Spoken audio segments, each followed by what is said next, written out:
Hi there, it's Ace. I'm your certified yapper with a purpose, of course, and welcome to Safe Space Podcast. This is a podcast where your feelings are valid, your thoughts are heard, and your story matters. This space is made to make you feel heard, feel seen, and feel safe. And welcome back with another episode. Yes! And for today's episode, medyo excited. Medyo, hindi pero excited talaga ako kasi, di ba sa last episode natin is walang nag-message about, sa mga kung ano may inquiries or mga messages. But this time, super daming nag-message kasi maybe narinig ni Universe na message yun si Ace kasi nagre-reklamo siya na walang nag-message ganun, So, ang daming nag-message, like around 20 to 30. For this episode, I only choose 9 best messages from my followers. So this episode is papangalanan nating my followers' deepest confessions. Ganon. Na tayo magpaligoy-ligoy pa You know what hindi ko nabasa yung ibang message. I just choose the best and parang random lang Hindi ko masyado na but let's go First is from my follower, Melissa Allison. So sabi niya, "Hi po, I've been watching your videos and they really speak to me. I just want to share my story. I was part of a close college friend group, but things changed when I dated someone in our circle. Okay. I tried to stay friends for peace, but I kept feeling left out. Then my ex started courting my best friend. And the group hid it from me. Oh my gosh. They made me look like the bad one. So I finally cut them all off. It hurts, but I'm choosing peace this time. Thank you for making content that helps me feel understood."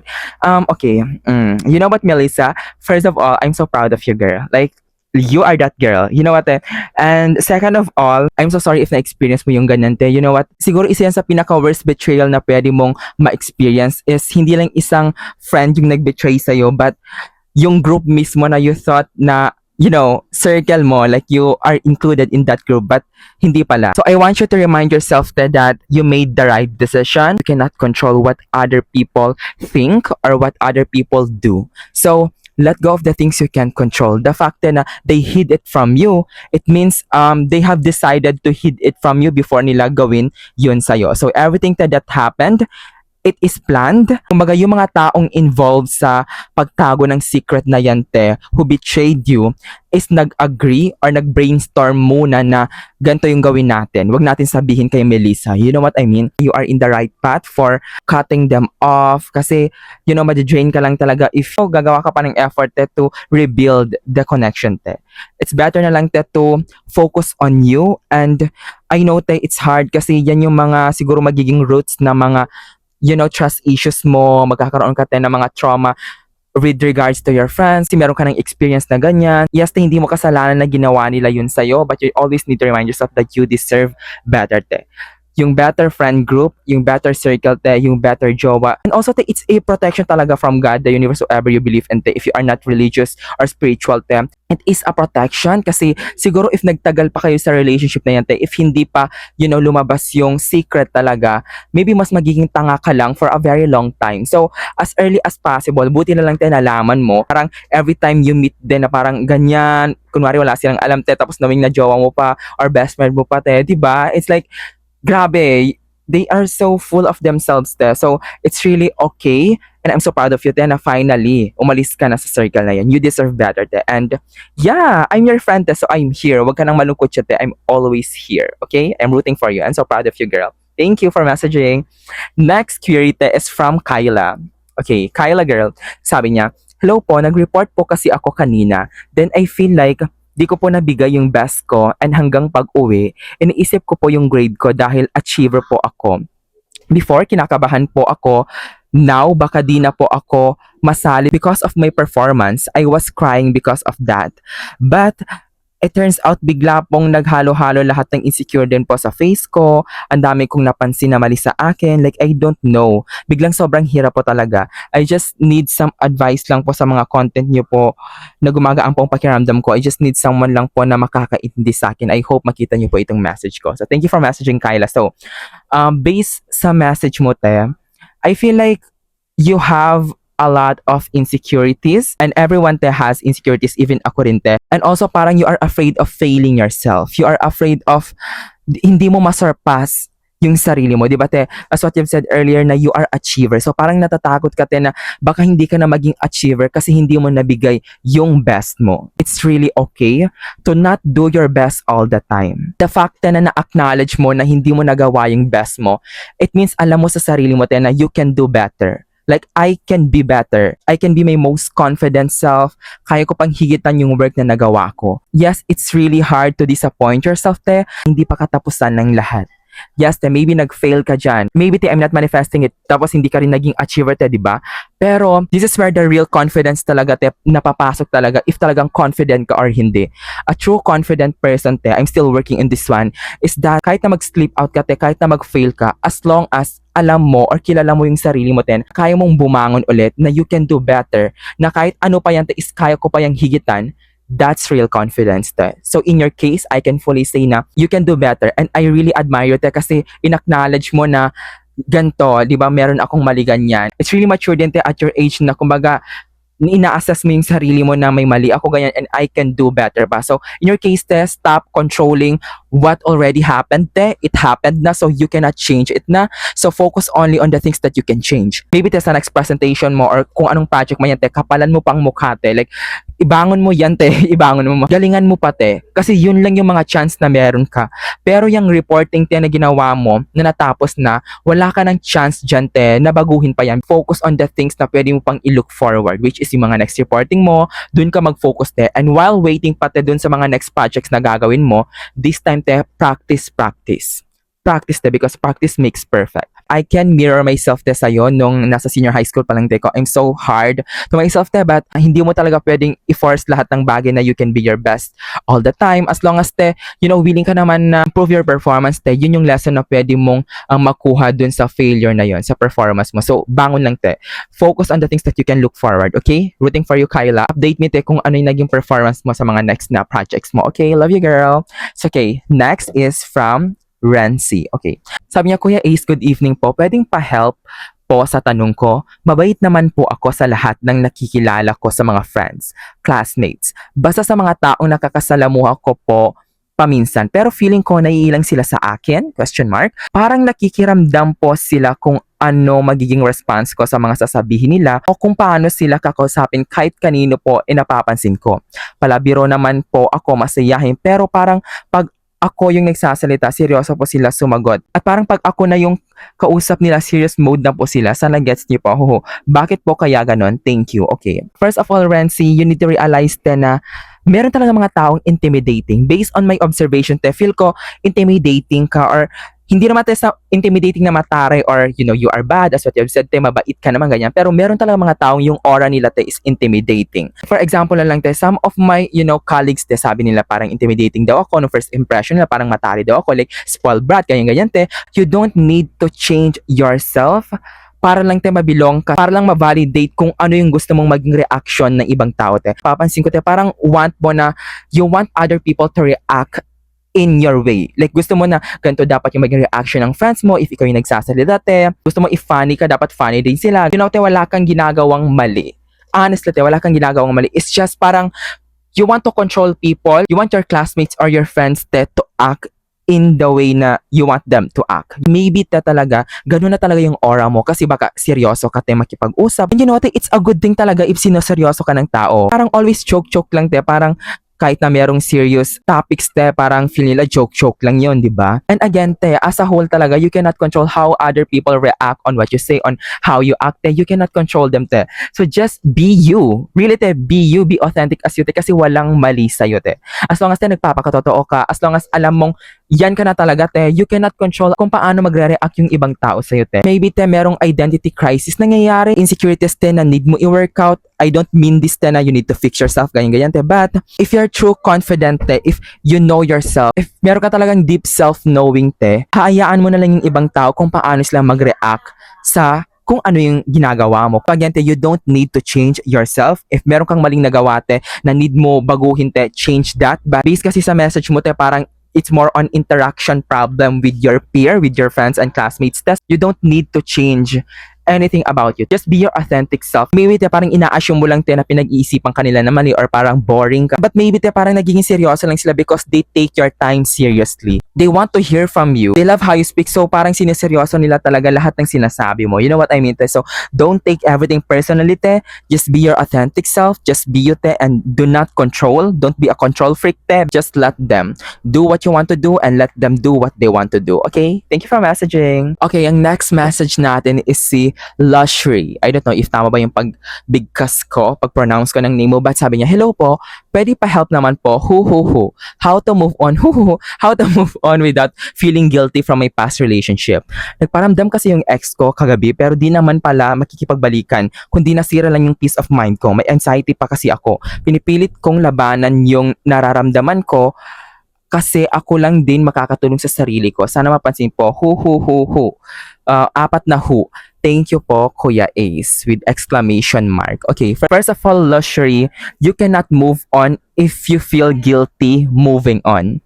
Again, you cannot move on if you feel guilty moving on. Kasi sabi mo, without feeling guilty, no talaga te. If still te na parang nafe-feel guilty ka te sa pag-move on, hindi ka talaga makaka-move on. If you really want to move on te or move forward, ang first step talaga te na kailangan mong gawin is to be selfish.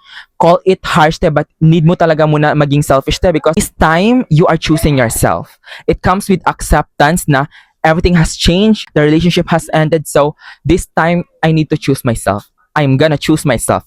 I'm gonna move on and I'm gonna choose myself.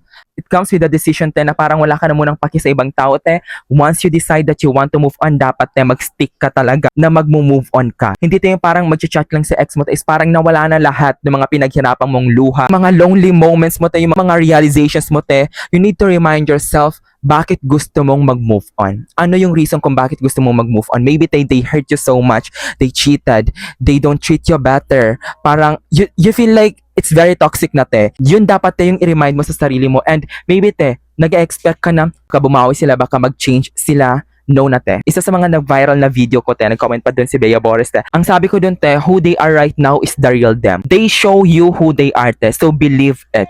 Pinakita nila te kung ano talaga yung true characteristics nila, so believe it. Huwag ka na umasa te for another chance or baka mag-ano-ano, no te. No te, ang sabi mo pa di naman pala makikipagbalikan. So parang feel ko te nag-expect ka pa te na makikipagbalikan pa siya. So feel ko te hindi mo rin talagang gusto mag-move forward kasi parang meron ka pang hope or chance na hinihintay na baka gusto niyang bumalik sa'yo. I know te medyo harsh but you need to hear this te. So if you really want to move on, Lushry, if you really want to move on, decide that you want to move on.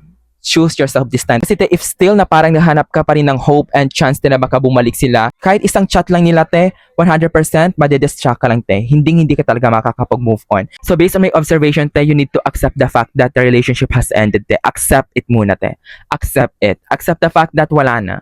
Tapos na talaga te. Acceptance te, then move forward. Be selfish te. As harsh as it sounds te, be selfish muna. Choose yourself this time. You deserve better te. Tama na. Thank you for messaging, Lushry. Next message is from Ella. Ella. So sabi ni Ella, hello po Kuya Ace, pwede po bang humingi ng advice with question mark? Yes, pwede naman te. Advice nyo lang po kasi gumagaan loob ko. May gusto po akong lalaki. Confess po ako sa kanya kahapon. Tapos alam mo po yung feeling na parang siyang interesado sa'yo. Nung time na yon, and next day, wala na po. Hindi niya na po ako pinansin and it makes me feel sad po.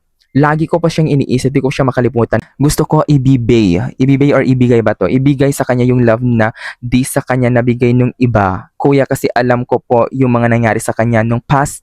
Ayun lang po, sana mabasa mo po to. Ella, maglagay ka ng period next time, okay? Anyway po, sobrang idol po kita. Every time po na malungkot or kailangan ko ng advice, video mo po agad ako nanonood. Oh my gosh! Exclamation mark with 3 red hearts. Hearts. Thank you so much, Ella. Thank you so much. I love you, girl. But as your Kuya Ace te, medyo cute siya te. I assume te dun sa taong pinag-confessan mo te is feel ko na-shock lang din sila te. Feel ko talaga te parang na-shock sila na nag-confess ka sa kanila. So, di ba sabi mo parang interesado sila, ganyan te. I'm not invalidating that. But maybe te dun sa point na parang pag-process dun sa confession mo te, maybe hindi nila alam te kung paano sila mag-react. Kung makikitungo ba sila ng maganda sa'yo, or dapat ba mag-show sila ng interest sa'yo, or ano ba i-reject kanila. Feel ko te, parang they are afraid of rejecting you or they are also confused on how should they act. You know what I mean, te? So, in this problem, te, I can see na you need clarity. So, the only thing you need to do, te, to have clarity is to really ask them, te. Kasi, te, kahit ano pa yung pag-advise ko, te, yung tao lang na yan na gusto mo ang makakapag-give ng clarity sa'yo. So, ask them, te. It comes with the nerve talaga, te, na i-ask sila. I know, te, nakakahiya. I know, te, it's not easy. I've been there, te. But, promise me, te, once you know the answer, regardless, te, if maganda man, nireject ka nila, or, hopefully, te, i-crush back ka rin nila, te, at least, te, matatahimik ka. At least, te, nahanap mo yung answer na gusto mo. So, ask them, te, kung bakit ganun, kung ano ba talaga yung response nila, te, sa confession mo. Sabihin mo lang, te, na it's really okay if, they reject you, or if hindi sila ready. Hindi naman, te, to the point na need mo na mag-commit ng relationship sa kanila, te, but, kumaga, label lang, te, yung hinihingi mo, te, is yung label, kung ano ba. Hindi na tayo para mag-waste ka pa ng time and effort na isipin sila, na mag-overthink ka pa, te, na what if ganyan-ganyan, what it could have been if naging kami, you know what I mean, te? So, ask them, te, because yung clarity na lang, te, yung answer na lang talaga yung kulang. Yung crush mo lang, te, ang makakapagbigay ng sagot sa'yo. So, ask them for that. Good luck, Ella. Rooting for you, girl. And update me, te, kung ano ba talaga, okay? Kung what's the deal. Next is si SG Affiliate. Hello po, pwede humingi ng advice with pa-prayer emoji.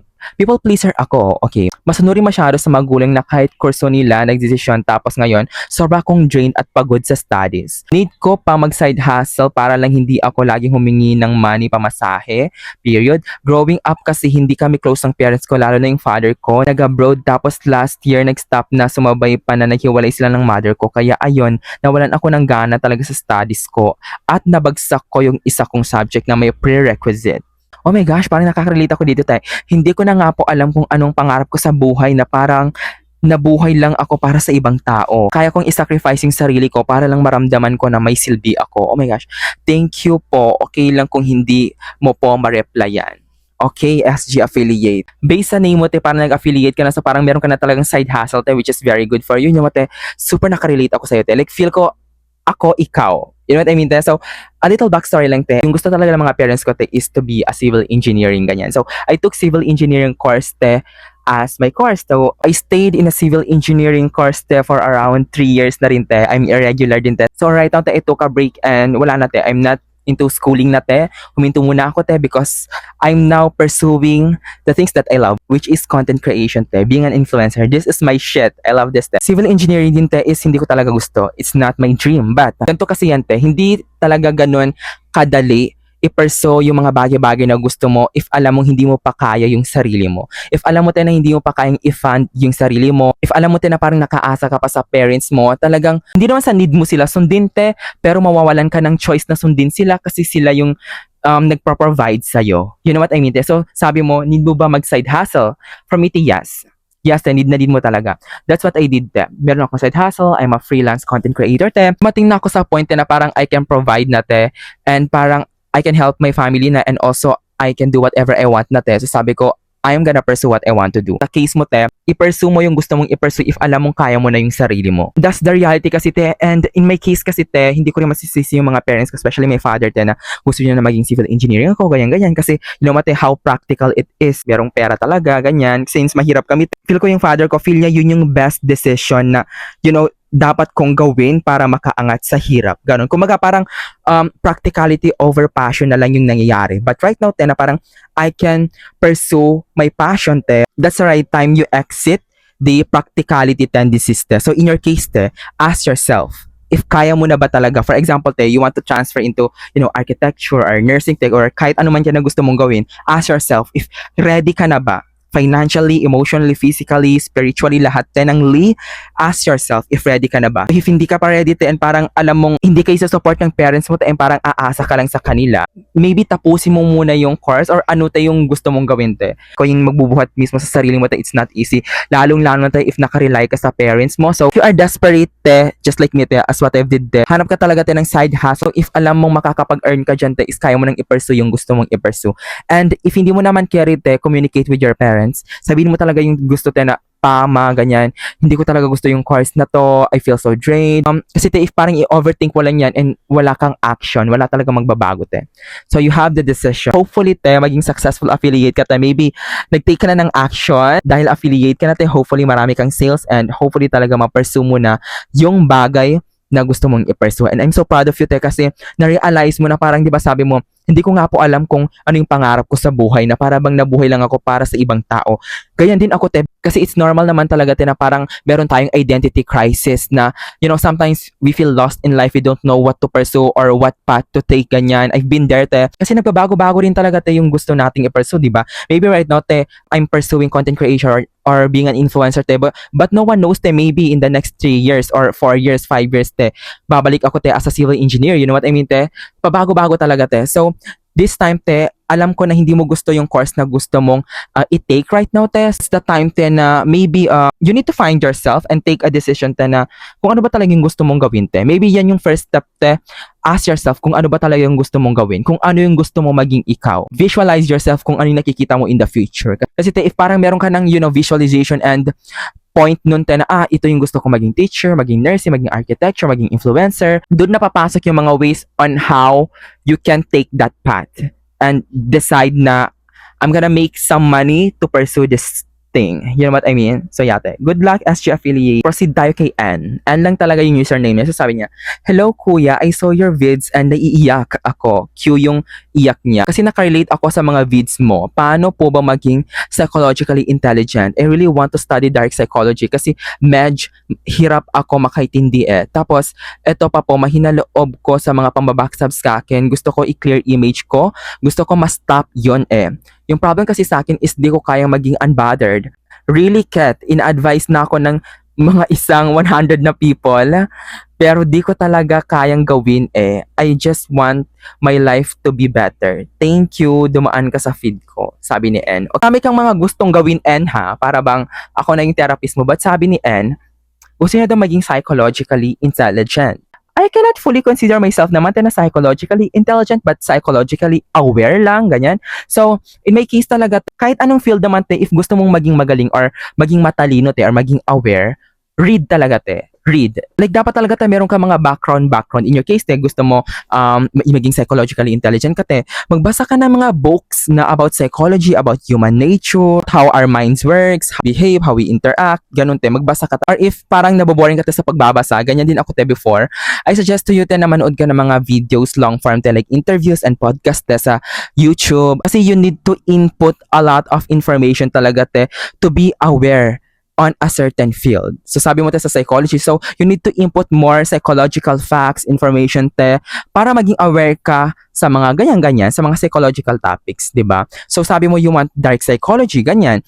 So research talaga. Kasi yung brain kasi natin, te, is it needs to gather data. Parang research lang din, te, yung ginagawa ng utak natin. The more we research, the more we figure out and seek more knowledge and information, te, on a certain field, the more na parang we can elaborate it in a certain way, communicate it, and literally learn from those things na nababasa natin. Mahina daw loob niya sa pangbabackstab. So niya daw i-clear yung image na kahit 100 people na daw talaga, hindi niya daw kayang gawin, i-clear yung image niya. You know what, te? Sabi mo, te, 100 people hindi kayang i-clear yung image, di ba? Ano na lang ako, te, 101 na person, te, na mag-explain sa'yo, te, if 100 people, te, hindi kayang i-change ka, di ba? Like, hindi lang ako bago sa'yo, te, ano pa yung pinagkaiba ko sa 100 people na yan? Kasi, te, you know what, te, the reality is, hindi talaga ibang tao yung magbabago sa'yo, kundi sarili mo lang talaga, te. Ikaw at ikaw lang talaga yung magbabago ng sarili mo, te. Kasi, lagi mo sinasabi yan, te, kahit 1 hour pa tayo, 24 hours, 20 million hours pa tayo, te, mag-usap. If ikaw mismo, te, is close na yung parang perception mo about this thing, if always negative ka lang, te, pessimistic ka lang talaga, hindi ka talaga magbabago, te. Changing yourself comes with being honest with yourself, te. Ikaw lang din talaga, te, yung hinahanap mo na taong gustong magpabago sa sarili mo. Ask yourself, be honest with yourself, te. Tingnan mo si self. Do self-talking, te, and self-reflection. If you hate your life right now, if you hate the way you think right now, te, then hate yourself. Hate yourself, te, and use that hatred, te, to change yourself. I'm sorry, not sorry, te, but you are the only person you can rely to change yourself. Ikaw at ikaw lang talaga, te. So decide that you want to change yourself, and everything naman, te, is open to improvement naman, te. So be honest with yourself, and yeah, take that step, te, na you want to change. Decide that you want to change and do that change, te. Okay? The cycle, te, will not break if ikaw mismo yung parang magpapastrong nung cycle na yon. So you need to be the cycle breaker. Break it, te. Break it. Cut it off. Okay? Thank you for messaging, N. Okay, second to the last query. Sabi ni Prettyville, Hello po kuya, lagi po akong nagre-react sa mga POV nyo. Nakaka-relate po kasi ako eh. Kuya, ask lang po kita, okay lang po ba na yung friend mo is nagsabi sa'yo na gusto niya yung isang guy na kahit alam niya namang naging ex mo yon and still di ka pa din nakaka-move on? Lagi niya po yun tinatopic kapag nag-uusap kami na baka daw po mag-relapse ako kasi nalaman ko na gusto niya yung ex ko. Ha, ha, ha. Cut off ko na po ba siya? Question mark. Ang toxic lang kasi isipin na friend mo siya tas ganun siya sa'yo. Sabi ni Pretty Veil. Okay, you know what? Yes. Yes, i-cut off mo na yan siya. Kasi, as easy as it sounds, te, kasi feel ko, bakit ganun, te? If talagang friend mo talaga siya, te, aware siya sa kung ano yung pinagdaanan mo. Aware siya sa kung ano yung, experience te na meron ka dun sa ex mo, di ba? So, bakit ganon? Te, para sa akin, hindi naman te sa parang pinag-isipan ko ng negative yung friend mo, te, ha? Kasi if sensitive siya, te, feel ko naging insensitive siya, eh.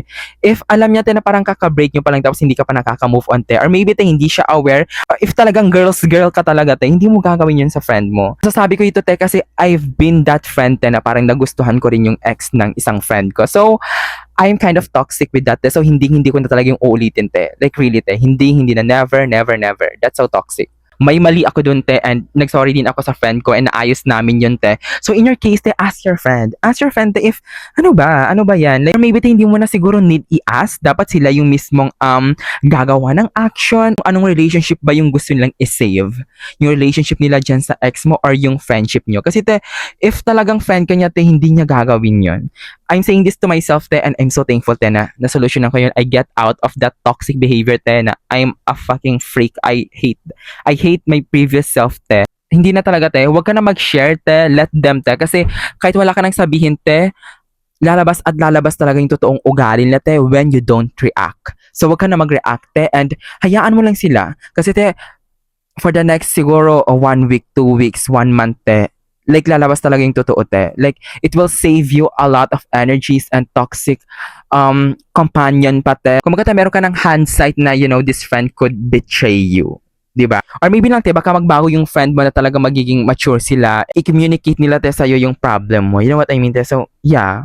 If wala pa rin progress, te, and still pa rin ganun pa rin sila, te, cut them off na. Honestly, te, ang hirap naman talaga pigilan if gusto mo talaga yung isang tao, honestly. Kasi ganyan din talaga ako before. Actually, nagawa ko yung ganun nung break na rin yung friend ko. And hindi naman naging kamite nung ex niya. Pero parang naging crush ko yung ex niya, te, for a very long time na. But toxic pa rin talaga, te. Toxic pa rin talaga yung ginawa ko na yun, te. Like, hindi dapat ganun. Kasi friend ko yan, eh. Bakit ko yung ginawa yun, di ba? So, parang I communicated it sa friend ko, te, and naayos naman namin. So, if yung friend mo, te, is wala pa rin communication, ganun, if wala pa rin pinagbago, te, maybe, yeah, it's a sign te na, they are not your friend. So, yeah, te, good luck, Pretty Veil, and focus ka na lang, te, sa pag-move on. Maging glowy ka na lang, te. Focus ka na lang, te. Like, diyan ka lang mag-focus. Hayaan mo na, te, kung ano yung gusto lang gawin, te. People will leave you if they want to leave you. They will show who they are, te. Really, te, if the relationship has ended, te, tama na. Mag-focus ka lang sa'yo, te. That's the only thing you can control is how you react. So, react by focusing on yourself. Focus on moving on, te.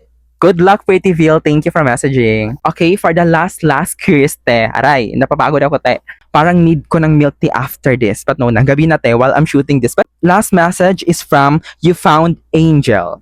Sabi niya, hello po, can I rant po? Since I am your followers. Followers, marami ka, te. Po here sa TikTok since nakikita ko yung mga vid niyo po sa FYP. I'll message you. I have friend po na sobrang close ko. Like every time na magbabanding po kami, I have bad sense sa kanya or ika nga bad energy. Like super drain niya kasama lahat ng actions niya. Super weird. Can you give me some advice po? If should I cut off our friendship since hindi na talaga maganda pakiramdam ko tuwing magkasama kami.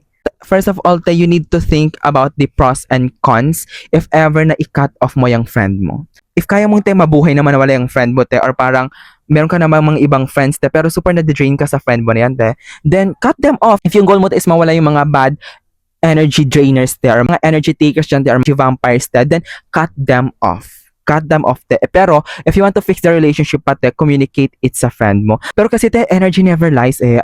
Sa akin lang to, te, ha. Energy never lies talaga, te. Wala namang proof, logical proof, te, real life proof, te, na this friend is bad for you. But honestly, te, like, the last time I hang out with these friends, te, I'm so drained and I doubted it. I doubted my energy na baka wala lang yan, baka napagod lang ako sa hangout, ganyan-ganyan, te. But every time na I'm hanging out with this group, te, I'm so drained. And right now, te, I get it why. Kasi nga, di ba, time will tell. Lalabas at lalabas talaga, te, kung ano yung totoo. So, yeah, that friends are not supportive, ganyan-ganyan, te. Hindi ko na sasabihin, te, yung full quest and full story, te, about those friends, te. But yeah, energy never lies talaga, te. So, ask yourself. Sa mga nakikinig dyan, te, if you're not spiritual into woo-woo stuff, te, I know hindi kayo makaka-relate, te, but energy never lies. For me, te, energy never lies talaga. Always ka na-drain sa kanila, te. No na talaga. Kasi te, in my case, no na talaga. I'm gonna follow my intuition, te. Hindi ko na i-doubt yung intuition ko, te. Hindi ko na i-doubt, te. Kahit wala pang proof yan, te. Kahit wala pang logical proof, te. Hindi ko na talaga i-doubt. Kasi I always failed my intuition if hindi ko fina-follow yun. Like, tama naman yung assumption ko, ganun, te. So, yeah, pakiramdaman mo, te. If always na-drain ka, te, like, no. Marami pa namang friends dyan, te. Pero communicate it with them in a nice way, te. Okay? Pwede mong sabihin na parang ganyan, hindi mo na ako makakaganyan, or parang slowly, te, take away your energy from them. Hindi ka masyadong makikipag-hangout, ganyan-ganyan. Like, slowly, te. Cut them off slowly. If ayaw mo maging harsh yung pag-cut off sa kanila, okay? Okay, and that's a wrap for today's episode. Napagod ako, te, sa kakachika sa inyo. But I'm so happy with this episode, te, and hopefully, marami kayong natutunan in this episode. Like, nasagot ko lahat ng mga questions, queries nyo, and yung advice na gusto nyong marinig from your Kuya Ace, te. Your Kuya Ace. But yeah, te, hopefully talaga, te, marami kayong natutunan. And mga lesson na sinabi ko, te, is i-apply nyo. And okay naman, te, if hindi nyo apply, as long as, te, what's good for you, go lang, te, push yan, te. I wish all the best for you, te. I wish you all the best, te. Like, really, te. I wish you all the best. Thank you so much, te, sa lahat ng mga nag-message and sa mga hindi ko, na-cater na message. Sorry, sa next na lang na topic, I'm gonna post kung ano yung next na topic na itatakal natin, tatahakin natin, te. So, you can message, te, for new queries. You can feature your messages, te. But for the meantime, te, dito na muna lahat, te, magtatapos. And yeah, hopefully you're having a good day, good night, or whatever time you're listening this one, te. Even nasa bathroom ka, te, or hopefully you're having a good time, te. So yeah, thank you so much for listening. Again, te, I'm your certified yapper with a purpose, of course, and thank you so much for listening to Safe Space Podcast. Love you guys and keep glowing. Bye!